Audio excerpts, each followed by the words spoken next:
El siguiente programa es apto para toda la familia. No contiene escenas de sexo ni violencia.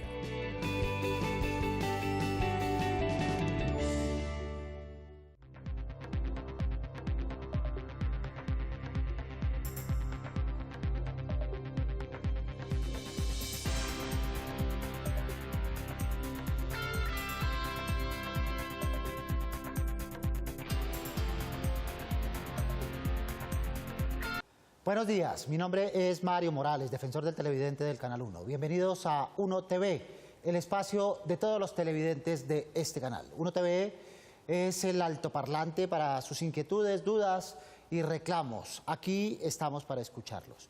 Pueden ponerse en contacto con nosotros a través de la página web www.canal1.com.co, del correo electrónico defensortv1@gmail.com o si lo prefieren a través de las redes sociales que aparecen en pantalla. Porque con todos ustedes somos Uno TV. Bienvenidos a su casa y a su tribuna. Colombia posee uno de los índices más desalentadores en lo que se refiere a feminicidios, según un informe de carga global de violencia armada elaborado por la Declaración de Ginebra y presentado el año pasado. Por su parte, el Valle del Cauca durante el pasado mes de enero presentó la cifra más alta de estos crímenes, seguido por índices en Bogotá y en Antioquia.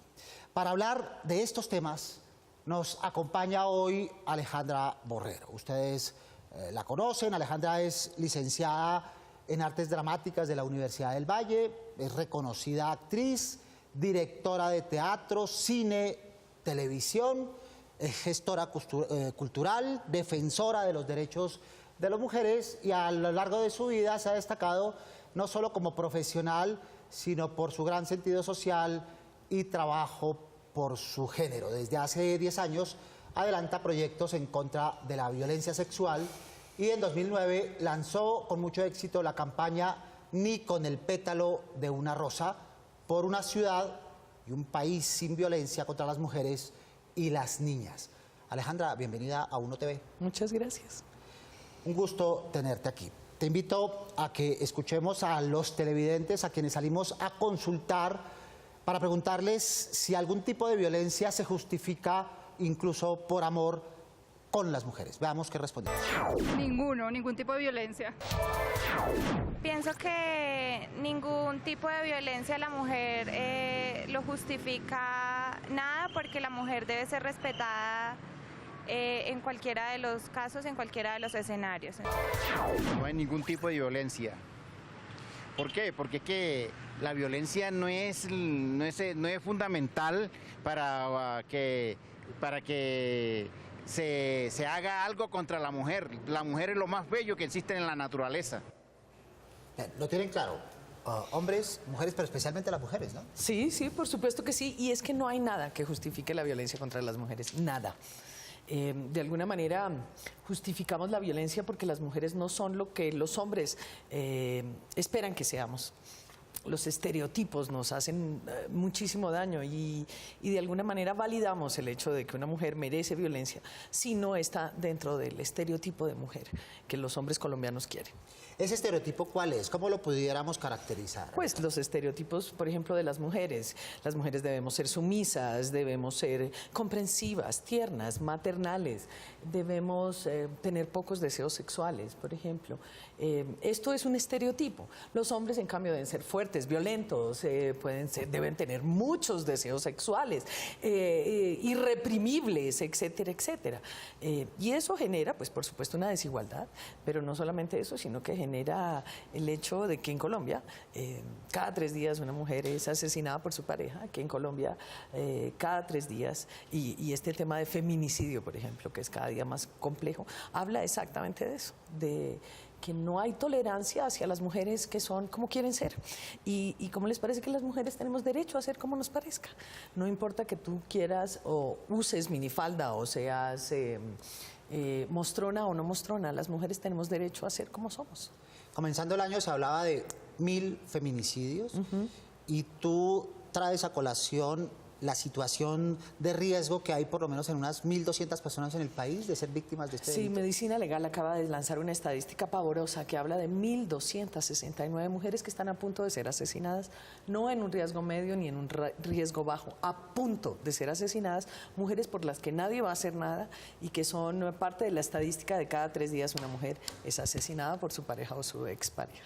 Vale, como decía una de nuestras televidentes, como descuento, como atenuante, un crimen por amor. ¿Hay algún tipo de justificación en alguno de los casos? No existe el crimen por amor. Y es una tipificación que no existe en la ley. Y bueno, esto es un poco lo que estamos haciendo con el Ministerio de Salud. Hicimos este comunicado para precisamente todos los comunicadores de nuestro país, que muchas veces no se dan cuenta que la pluma se puede convertir en un arma. Y esto es un comunicado para hablar con equidad y sin violencia sobre los temas de género, ¿no? Y ese es un llamado muy particular a periodistas, ¿verdad? Sí. Sí. Que es la manera como denominan, como califican en las narrativas, en las síntesis periodísticas, este tipo de crímenes. Crímenes pasionales, es una equivocación. Es una equivocación pavorosa. Primero porque habla de crimen pasional, habla de una persona que en un momento le entró unos celos horribles, una rabia horrible y mató a una mujer. Pero fue por amor. Pero fue por amor. Primero no está tipificado en la ley y realmente tendríamos que hablar de otra cosa muy distinta, porque los crímenes generalmente contra las mujeres son premeditados, son pensados con mucho tiempo y eso habla de una cosa muy diferente, ¿no? No Claro. es un crimen pasional. Y no se convierte en un atenuante a la hora de hablarlo, ni una justificación como aquella de la ira y el intenso dolor. Pues ¿cómo le parece? Es que la ley ya dice que no existe ningún atenuante. La ley dice, y es estricta en eso, no existe ni ira ni intenso dolor. Los hombres saben lo que están haciendo. Y lo dice la ley. Los que todavía tenemos los atenuantes aquí somos los colombianos, que seguimos juzgando con nuestros imaginarios, con lo que pensamos y no con lo que dice la ley. Debería constituirse en un agravante, ¿verdad? Por la cercanía, por ¿no? supuesto. Por la confianza, debería. ¿verdad? Por la indefensión a la que Por está supuesto, sometida, tratándose por de su pareja en la que confía o la que supuestamente confía. Alejandra, incorporemos a este análisis a Florence Thomas, coordinadora de género de la Universidad Nacional y activista. Florence, ¿qué papel juega la televisión en estas narraciones y qué análisis se puede hacer al respecto?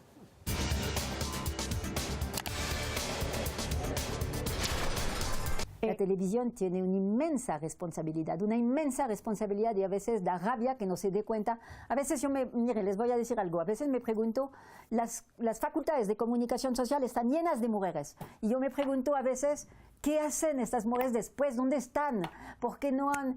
Entonces, yo sé por qué, porque no han tenido una sola clase de género ni de estudios de género, es decir, en general, ¿no? No, es verdad, es decir, realmente... Está apenas empezando una mirada un poquito feminista, es decir, cuando ustedes se meten en los medios, ojalá sean un poquito para... Es lo que digo, las mujeres que hacen política, si hacen política las mujeres es para hacer política de otra manera que los hombres, si no, quédense en la casa. Entonces, para ustedes es lo mismo. Si las mujeres se meten en los medios, que traten de hacerlo con una sensibilidad de mujer, con una mínima... Es decir, mirada de género, lo que no se siente en absoluto en la televisión. Es eso, si quieren, un poco mi crítica ahí, ¿sí? Dos aspectos para destacar. Falta formación, educación, Sí. incluso y especialmente con las mujeres, para que hagan defensa de su género, de sus espacios, pero también hace falta empoderamiento de las mujeres desde el sitio donde se mueven, ¿o no? Las dos cosas. Sin embargo, por ejemplo, es muy impresionante que las mujeres validemos la violencia. En Colombia se ha naturalizado la violencia, entonces muchas veces las mujeres ni saben que lo que están sufriendo es violencia. Pero voy un poco más allá de lo que decía Florence y creo que sí, las mujeres tienen que educarse y tienen que hablar desde el género, es prioritario, esto es un problema de salud pública, pero los hombres también. Y ojalá cada día más los hombres den ejemplo en ese sentido, porque este problema de violencia es de hombres y mujeres, no es de las mujeres solamente. Y no es violencia solo física, ¿no? Por supuesto. También hay violencia verbal. Aparte del maltratamiento en los contenidos, hay violencia verbal hacia las mujeres en sus espacios. Sí, y a nivel de periodismo impresionante. Hay a veces comentarios que uno dice, Dios mío, ¿cómo se pueden atrever a decir una cosa como esta?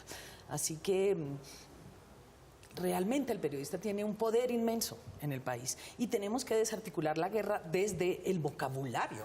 Y el vocabulario guerrerista también es el vocabulario que ataca a las mujeres y que las convierte en victimarios cuando son víctimas. Y que, por ejemplo, puede decir cosas como una mujer tiene más posibilidades de que la viole porque anda en minifalda. No, señor.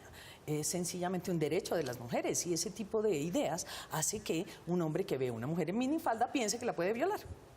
La televisión, pues, es, como otros medios de comunicación, legitimadora de ese tipo de actitudes. Cuando los narra, por ejemplo, en televisión informativa o incluso cuando lo hacen dramatizados o en series, contribuye a reforzar esos imaginarios. Por supuesto que sí, pero, por ejemplo, cuando un periodista da una noticia sobre una mujer, debería contextualizar la noticia, debería hablar de lo que ha sucedido, de lo que sucede en Colombia con este tema. ¿Por qué? Porque nos quedamos en el morbo del asunto. Y sin embargo hay mucho por decir al respecto, pero además la víctima es primero y un periodista tendría que cuidarse de no dar el nombre, de no decir en dónde está. Muchas veces los victimarios siguen buscando a sus víctimas para seguir lastimándolas.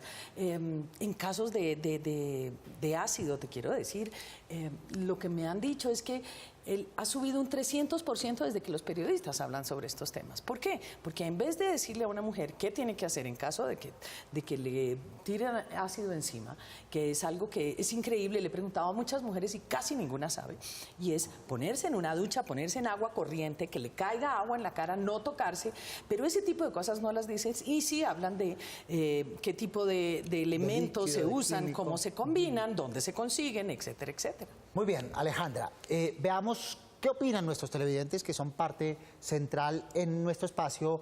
Vamos con nuestra primera tribuna.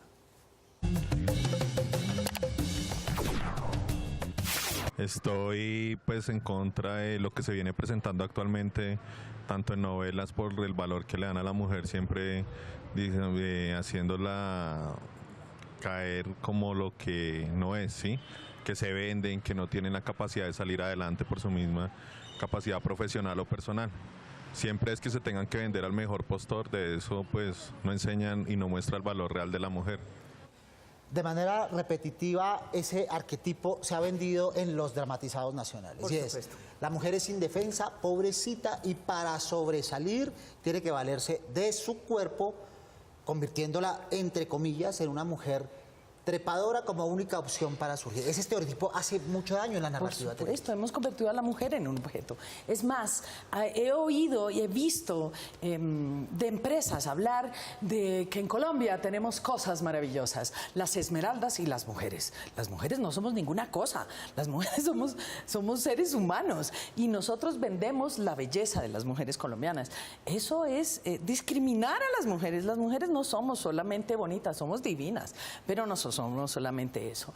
Y por supuesto, en nuestras telenovelas todavía siguen manejando el estereotipo de que la mujer necesita un príncipe azul y ojalá que sea rico y ojalá que tenga el ojo azul, etcétera, etcétera.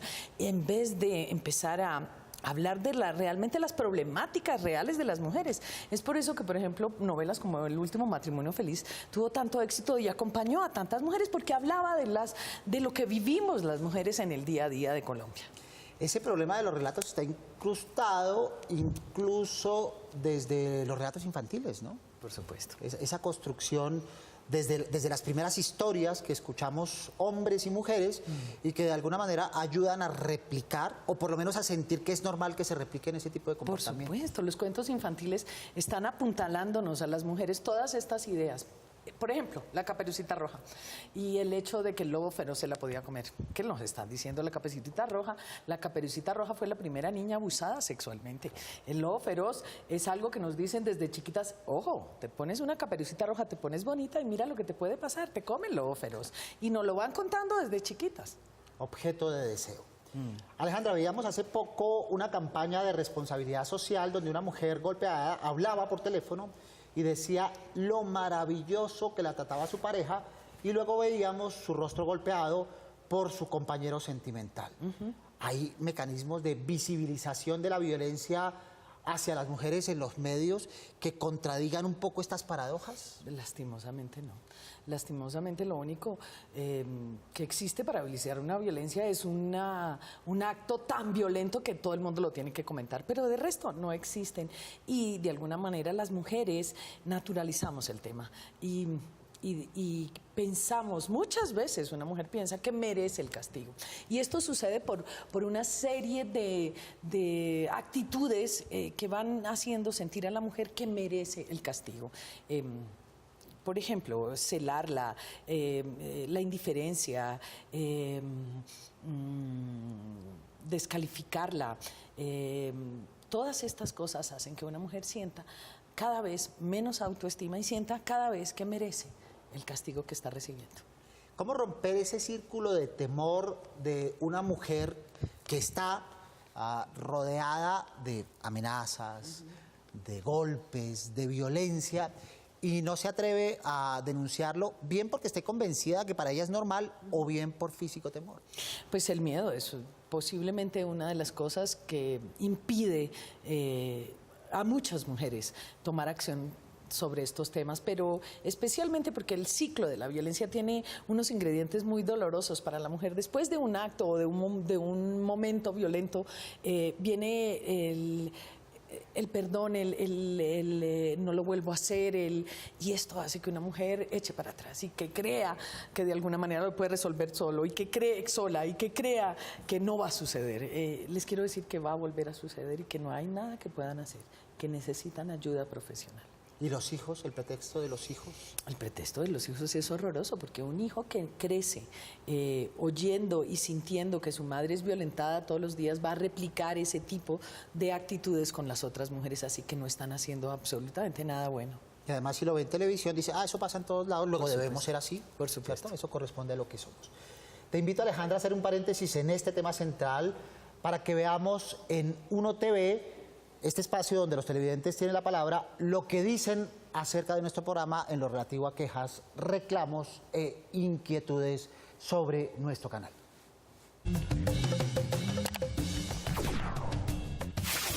Hoy en De Uno en Uno TV abrimos espacio a Sebastián y a Azucena Moncada, que preguntan por qué no presentamos con mayor frecuencia el show del recuerdo, siendo este un espacio que fortalece la cultura y que no se debe perder en nuestra televisión. A esta inquietud y en nombre de las programadoras de este canal, le recomendamos a nuestros queridos televidentes comunicarse con Jorge Barón Televisión al teléfono 310-6862, encargados de emitir dicho programa. Por otro lado, Fabio Cuellar y Andrea Contreras se quejan de haber realizado un cambio en la emisión de la serie Two and a Half Men, sin realizar previo aviso, solicitando que dichos cambios se hagan tanto en televisión como en la página de internet del canal. Sin lugar a duda, tienen toda la razón. Gracias por este llamado de atención y pedimos excusas, recalcando que igual seguiremos trabajando para la completa satisfacción de ustedes. Para finalizar, nos escribe Rodolfo, quien nos felicita porque nos ve como la transformación en la nueva alternativa de televisión en Colombia. Agradecemos a todos nuestros televidentes sus apreciaciones y mensajes. Como el defensor, siempre estamos para escucharlos y atender sus inquietudes. Recuerden seguir escribiéndonos o enviarnos un video corto con sus quejas, inquietudes, sugerencias o felicitaciones para seguir mejorando y tener una televisión de calidad para todos ustedes, pues de uno en uno somos más. Alejandra, volvamos sobre nuestro tema central. Según tu experiencia, las mujeres colombianas, ¿cómo afrontan este tipo de problemática? ¿Mayoritariamente denuncian, buscan ayuda, callan? Bueno, creo que han subido mucho las denuncias. Sin embargo, creo que estamos viendo el pico del iceberg. Creo que hay mucho silenciado. No solamente en la violencia intrafamiliar, en la violencia del conflicto armado vamos a encontrarnos todavía con muchas sorpresas. Y las mujeres hemos sido botín de guerra, así que hay mucho todavía por destapar alrededor del tema. Sin embargo, las mujeres están empezando a denunciar más. Sí, es cierto. Y eso ha sido porque se ha hablado mucho sobre el tema. Quiero recomendarles, hay un número 155 solamente para violencias de género. Nadie va a contar, usted que acaba de llamar, ni usted puede pedir un consejo, puede preguntar si lo que tiene, si lo que le está sucediendo es violencia y puede hasta de pronto pedir un consejo jurídico. Así que hay herramientas, pero sin embargo todavía hay mucho miedo. Bien, estábamos hablando de los tipos de violencia física, verbal. Tú acabas de mencionar una que es importantísima en el momento que está viviendo el país, que es la violencia dentro del conflicto armado. Está la violencia laboral. Por supuesto. La patrimonial. La patrimonial. ¿Cómo es esa patrimonial? No permitirle a una mujer tener su patrimonio. O muchos hombres, por ejemplo, después de separarse, no le dan lo que le corresponde a las mujeres y eso es violencia. Claro. Despojarla de derechos adquiridos. Regresemos con Franz Tomás para preguntarle si la televisión visibiliza para prevenir o visibiliza para escandalizar. No, visibiliza para el rating. No sé si es para escandalizar, pero es para el rating. Es decir, es eso lo que interesa. Tomar riesgos que puede justamente romper esa mirada de rating ahí. Tomar riesgos, eso es lo que no hay. Es decir, la televisión no toma riesgos. Una cosa funciona, entonces vamos a tener reality no sé qué durante tanto tiempo porque funcionó. Y eso es harto. Es decir, estamos a veces cansados de que sí, toca tomar riesgos, creo. Toca romper los estereotipos que han funcionado, que funcionan, claro, ahí está el rating. Pero pues no. Marketing, ¿esa es otra forma de revictimización acaso? Por supuesto que sí.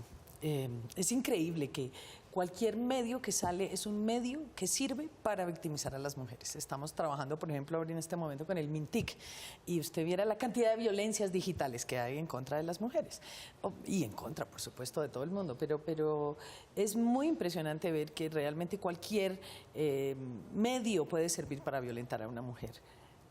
Y Florence tiene toda la razón. Sin embargo, hay ciertas cosas que a veces salen y que la gente dice, ve, por ahí, y que aún tienen rating. Y sería muy interesante que pudiéramos seguir hablando de estos temas, por ejemplo, y vuelvo a tomar el tema del último matrimonio feliz escrito por Adriana Suárez, una mujer que investiga, que no se pone a escribir por escribir, que realmente hace todo un trabajo de 1 o 2 años investigando antes de escribir una historia y que, por supuesto, tiene la base, la infraestructura real de lo que sucede en este país y puede hacer historias muy bien escritas. Sin embargo, por lo general replicamos los mismos estereotipos. Es decir, la mujer es objeto de violencia y después se convierte en objeto narrativo desde el punto de vista marketinero.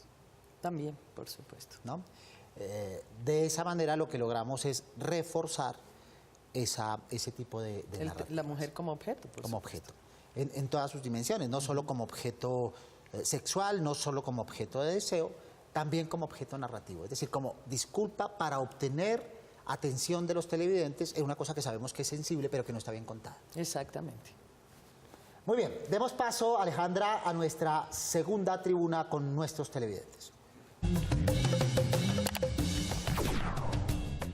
Tengo una crítica frente al tema de la televisión en nuestras novelas, que sé que les gusta bastante a las niñas, a nuestros jóvenes. Y mi crítica es respecto a eso, cómo muestran a la mujer en la televisión. Creo que las mujeres colombianas somos valientes, fuertes, trabajadoras y hay que mostrarles a las niñas e invitarles a que tenemos es que estudiar, que formarnos, que crecer, digamos, con unos conceptos y valores que hagan la diferencia de la mujer, no la mujer sumisa, la mujer tranquila, sino una mujer empoderada, que respete, que valore, que crezca, que ame su familia y yo creo que esa es la diferencia en la sociedad colombiana.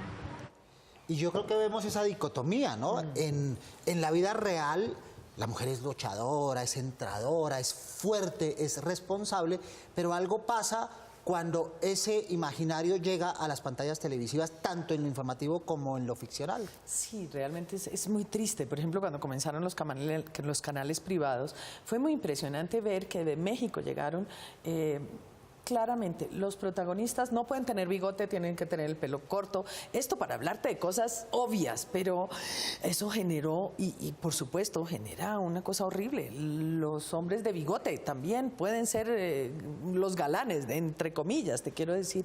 Las mujeres protagonistas tenían que tener el pelo largo, no podían tener el pelo corto. Los antagonistas podían tener bigote, podían ser pelicorticos. Y esto genera unos estereotipos horrorosos que nosotros no manejábamos y que se fueron otra vez como incrustando y volvieron a retrasar nuestra televisión, porque de alguna manera los 80s nos sirvió para romper un montón de estereotipos que habían con las mujeres, y sin embargo volvimos otra vez a ellos creyendo que eso funciona y no funciona. Eso lo pedimos prestado de televisiones extranjeras, particularmente de la mexicana. De la mexicana. Decía Monsiváis una frase que hemos repetido acá en este espacio que nos ayuda a entender un poco el asunto. Decía Monsiváis, el crítico de narraciones audiovisuales en México, que los mexicanos iban a cine para aprender a ser mexicanos, ¿no? Y es un poco como si los televidentes colombianos vieran narraciones audiovisuales mexicanas para aprender a ser mexicanos, no para aprender a ser colombianos. Sí, posiblemente, ¿no? Es una idiosincrasia, es toda una manera de ver el mundo. Pero creo que estamos más que listos para romper con este tipo de estereotipos y estamos en un momento muy importante de Colombia, ¿no? Y yo creo que precisamente por eso cada día más hay maneras diferentes de narrar, de contar, de decir, y creo que es muy importante. Y hay público que está esperando ese tipo de narrativas. Seguimos acercándonos a ustedes, nuestros televidentes. ¿Cómo podemos construir ciudadanía? Nosotros tenemos una propuesta que hemos llamado como un acuerdo y que está referida de manera particular al proceso de paz. Y es realizar un acuerdo que tiene que ser necesariamente un acuerdo político y social. Y cuando hablo de político no me refiero a un acuerdo partidista. Es un acuerdo sobre una pretensión de lograr que la mayor cantidad de colombianos y colombianas posible tengan la mayor comprensión posible de los temas y de los acuerdos que se discutan en La Habana, y cualquiera que sea la forma que se les llame a participar posteriormente en la refrendación, esas personas sepan por qué hacerlo. Esas personas tengan una razón y un argumento para votar en cualquier dirección, la que quieran. No se trata de un ejercicio de persuasión, se trata de un ejercicio de conversación. Y los medios podrían ayudar mucho. Yo cuento una experiencia, cuando participamos y cuando hicimos el Plan Decenal de Educación, logramos logramos que en una de las telenovelas más vistas, con más rating en ese momento, apareciera la familia hablando de la necesidad de un Plan Decenal de Educación. Pero vayamos más a la cotidianidad, al día a día. Esos son los problemas macro. Pero, ¿cómo le decimos a un director de medio, a un libretista, construya ciudadanía en el día a día, en la información diaria, en el relato diario? ¿Cómo involucra eso en su quehacer? Técnicamente es posible hacerlo. La pregunta es, ¿tenemos la voluntad para hacerlo?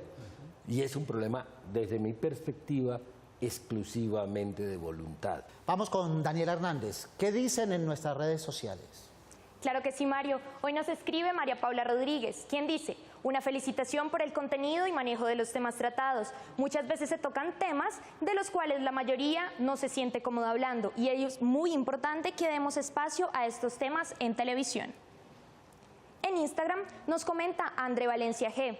Gracias a ustedes entendemos que la televisión va mucho más allá de las ofertas privadas y que tienen más para ofrecer aparte de simple entretenimiento. Por último, Laura Pardo: me parece un programa que nos ayuda a estar bien informados. Agradezco a Canal 1 por estos espacios de interacción. Me gustaría ver más contenidos y movimiento en redes sociales. También pasa con las narrativas que tienen que ver con el tratamiento de la mujer.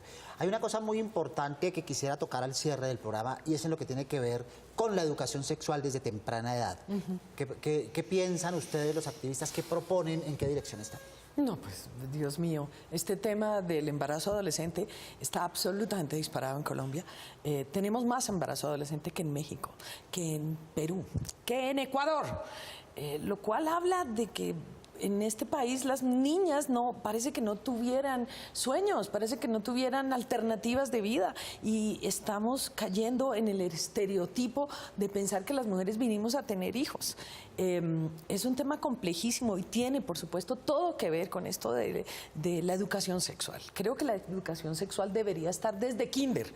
Realmente es increíble oír estas niñitas que están embarazadas a edades tan tempranas decir que fueron a buscar un anticonceptivo, que fueron a pedir información y les digo, usted tan chiquita, ¿para qué se va a enterar de estas cosas? ¿Será para que después se ponga a pensar cosas que no debe pensar? Los niños están teniendo relaciones en edades demasiado pequeñas, así que esto de la educación sexual tiene que comenzar desde los primeros grados. Alejandra, muchas gracias por acompañarnos en el programa de hoy. A ti por hablar de estos temas que son tan importantes. Muy bien, y a todos ustedes televidentes de nuestro canal 1 los esperamos todos los sábados a las 10:30 en la cita. No se olviden de ver 1 TV, prográmense con nosotros. Mientras pueden escribirnos desde la página web www.canal1.com.co o desde el correo defensortv1@gmail.com. Si lo prefieren, a través de las redes sociales o viniendo directamente aquí a la Avenida El Dorado 85D55, local 107 en Bogotá, donde recibiremos de viva voz sus dudas, quejas o inquietudes. Estamos en Facebook, estamos en Twitter, estamos en Instagram. No dejen de interactuar con nosotros, porque con todos ustedes somos 1 TV. Soy Mario Morales, defensor del televidente del Canal 1. Nos vemos el próximo sábado, Dios mediante. Feliz fin de semana.